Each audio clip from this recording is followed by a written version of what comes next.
അങ്ങനെ ബാലചന്ദ്രൻ സ്റ്റാലിൻ്റെ തറവാട്ട് വീട്ടിൽ നിന്ന് സ്റ്റാലിൻ്റെ ലൊക്കേഷനൊക്കെ കണ്ടെത്തിയിട്ട് സ്റ്റാലിനെ അന്വേഷിച്ച് പോവാണ്. പിന്നെ കാണിക്കുന്നത് കമല വൈജിയോട് പറയുന്നുണ്ട്, കൊല്ലത്തുള്ള ഒരു പെണ്ണ് ബാലചന്ദ്രനൊപ്പം ദുബായിൽ വെച്ച് ജോലി ചെയ്യുമ്പോൾ അവർക്ക് 2 പേർക്കും ഉണ്ടായ മകളല്ലേ അലീന എന്ന് പറയുന്നുണ്ട്. ആ സമയത്ത് രഞ്ജു പറയുന്നുണ്ട്, എന്നാൽ അതല്ല സത്യം എന്ന് പറയാണ്.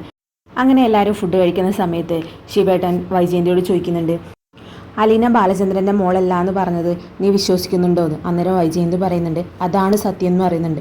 അത് കഴിഞ്ഞ് കമല ശിവൻ്റെ റൂമിൽ പോയിട്ട് സംസാരിക്കുന്നുണ്ട്.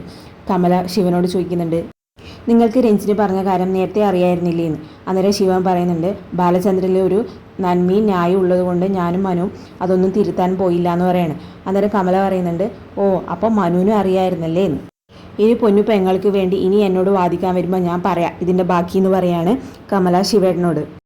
പിന്നെ രോഹിത്തും രേവതിക്കുട്ടിയും സംസാരിക്കുന്നുണ്ട് കേട്ടോ. അന്നേരം രേവതിക്കുട്ടി പറയുന്നുണ്ട്, ആദ്യമൊക്കെ ഞാൻ വിചാരിച്ച് ഇയാൾ മഹാമൊരടനാണെന്നാണ്.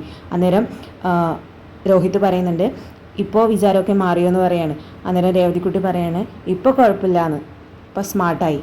ഇത് കേൾക്കുമ്പോൾ രോഹിത്തിന് നല്ല സന്തോഷം വരുന്നുണ്ട് കേട്ടോ. ഇതും കാണിച്ചുകൊണ്ടാണ് ഇന്നത്തെ പ്രൊമോ അവസാനിക്കുന്നത്.